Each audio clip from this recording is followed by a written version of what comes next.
क्या आप शिव मंदिरों के अद्भुत रहस्यों के बारे में जानते हैं? क्या आपने कभी सोचा है कि मंदिरों की दीवारों पर उकेरे गए चित्र केवल कला नहीं, बल्कि चेतन आत्माएं हो सकती हैं? इस कहानी में एक डॉक्यूमेंट्री फिल्म मेकर की आप बीती है जो एक रहस्यमय शिव मंदिर की खोज में निकलता है। लेकिन वह मंदिर केवल पत्थर का ढांचा नहीं, बल्कि जीवन चित्रों और जागृत मूर्तियों का भंवर है। हर चित्र एक द्वार है, और हर द्वार के पीछे छुपा है एक रहस्य, एक डर और एक अंतिम तांडव। क्या आप तैयार हैं इस रहस्य से रूबरू होने के लिए? कहीं अनकही बातें, हिंदी हॉरर स्टोरी। तू आएगा, तुझे आना ही होगा। ये शब्द मैंने 3 रातों से अपने सपनों में सुने थे। एक सुनसान जंगल, एक टूटा हुआ शिव मंदिर और एक रहस्यमय आवाज, शिव जागेंगे। मैं एक डॉक्यूमेंट्री फिल्म मेकर हूँ। मेरा काम है पुराने मंदिरों पर रिसर्च करना। इस बार मेरा सफर था देवकुंड, एक रहस्यमयी गांव जहां एक प्राचीन शिव मंदिर है जिसे लोग जागता मंदिर कहते हैं। लेकिन कोई वहां रात में नहीं जाता। क्यों? गांव वालों से पूछो तो सब चुप हो जाते हैं। मत जाओ बाबूजी, वो मंदिर रात को जी उठता है। एक बूढ़ी दादी ने मेरे हाथ में काले धागे बांध दिए। ये रक्षा करेगा, शिव की मूर्तियाँ तुम्हें देखती हैं। मैं हंसा। दादी, मूर्तियाँ कैसे देख सकती हैं? उन्होंने धीमे से कहा, जब वो पत्थर नहीं होती तो देखती हैं। समझे? उसकी आंखों में एक सच्चा डर था, और मैं उस डर को समझ नहीं पा रहा था, पर जल्द ही समझ गया। शाम को मैं अपने कैमरा और ट्राइपॉड लेकर मंदिर के पास पहुंचा। हवा बिल्कुल ठंडी और अजीब थी, जैसे कोई फुसफुसा रहा हो। क्यों आया है? मंदिर के अंदर शिवलिंग था, बड़ा, काला और चमकता हुआ। दीवारों पर चित्र थे, तांडव नृत्य, राक्षस, अग्नि, मृत्यु।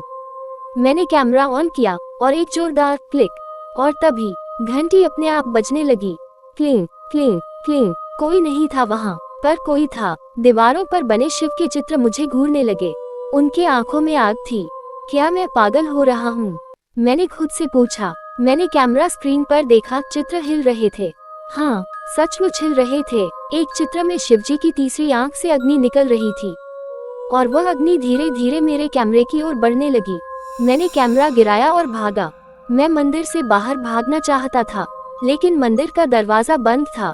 ये कैसे हो सकता है? मैंने तो ताला लगाया ही नहीं। तभी पीछे से एक आवाज आई, अब भाग नहीं सकता। मैंने मुड़कर देखा, और वहाँ एक मूर्ति चल रही थी। हाँ, शिवजी की मूर्ति धीरे धीरे आगे बढ़ रही थी। वो मेरे सामने आकर रुक गई, और उसके होंठ हिले। तू आया क्यों? रहस्य जानने। मैं कांप गया। मेरी सांस रुकने लगी। मूर्ति बोली, हर 1000 साल में एक मनुष्य यहाँ आता है, जो हमारे चित्रों की भाषा पढ़ सकता है, जो हमारे तांडव को देख सकता है, और तू वही है। मैं डर से रो पड़ा। मुझे जाने दो, मैं नहीं चाहता ये सब। लेकिन चित्रों से अग्नि निकली और पूरी दीवारों पर फैल गई। शिव का एक चित्र अचानक जीवित हो गया और बोला, तू ही वो है जो कलयुग का द्वार बंद करेगा।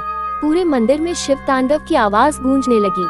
नटराज, नटराज, महाकाल, संहार। मूर्तियां नाचने लगी। चित्रों से देवी देवता बाहर निकलने लगे, और सब मेरी ओर देखने लगे।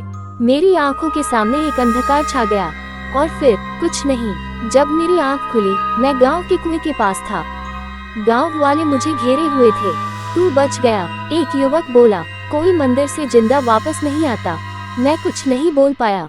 मेरी याददाश्त अधूरी थी, पर मेरी जेब में एक चित्र था, शिव का चित्र, और उस पर लिखा था, जब अगली बार द्वार खुलेगा तू फिर आएगा।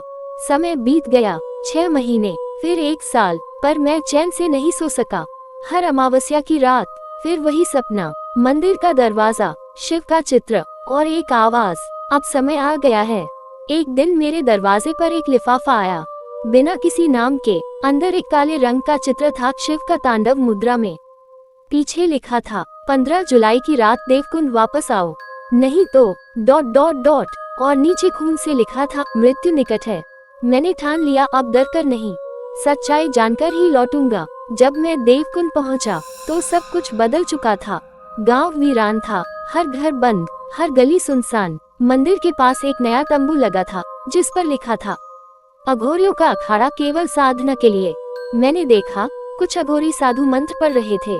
उनकी आंखें लाल, और मस्तक पर त्रिपुंड। उनमें से एक ने मेरी ओर देखा और कहा, तू वही है, शिव का वरण किया हुआ। मैं ठिठक गया, आप मुझे कैसे जानते हैं? उसने सिर्फ इतना कहा, जब सृष्टि का रहस्य टूटता है तो शिव स्वयं पुकारते हैं। रात को ठीक 12 बजे मैं फिर उस मंदिर में गया। इस बार दरवाजा खुला था और अंदर चित्र गायब थे। हाँ, सभी चित्रों की जगह दीवारें अब काली थीं, राख से ढकी हुई।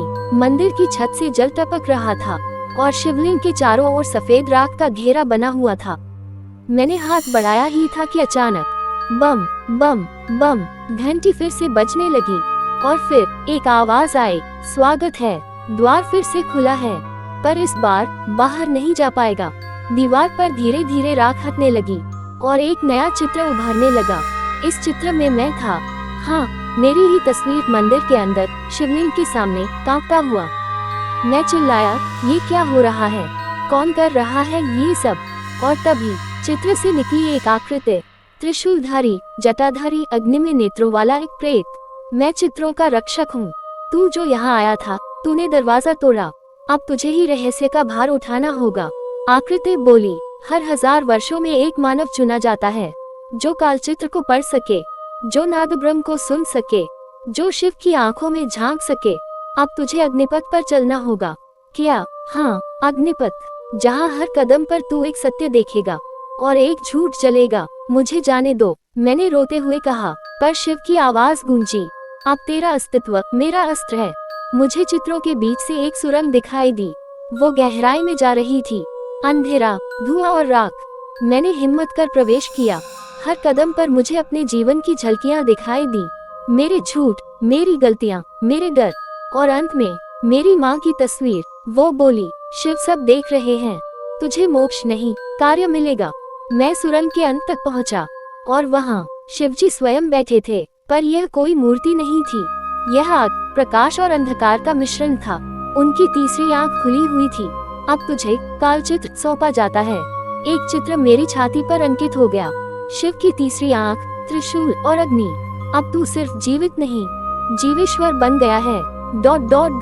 और मुझे अचेत कर दिया गया। जब होश आया, मैं अस्पताल में था। पुलिस कह रही थी, आप वहाँ 1 महीने से बेहोश थे। मंदिर पूरी तरह जला हुआ मिला, पर मेरी छाती पर वो चित्र अब भी था। मैं मुस्कुराया, क्योंकि अब मैं जान चुका था, मंदिर जला नहीं, जाग गया है। बम बम बम। रात के ठीक 3:33 बजे मेरे कमरे की दीवार पर बनी भगवान शिव की पेंटिंग से आवाज आने लगी। वो घंटियों की आवाज थी, वही जो मैंने देवकुंड मंदिर में सुनी थी। मैंने चित्र की ओर देखा और अचानक उसकी आंखें चमक उठी। तू अभी अधूरा है, अंतिम तांडव शेष है। कब? कौन बोल रहा है? चित्र से निकली अग्निमय आकृति बोली, शिव चित्रों की आत्मा अब जाग चुकी है।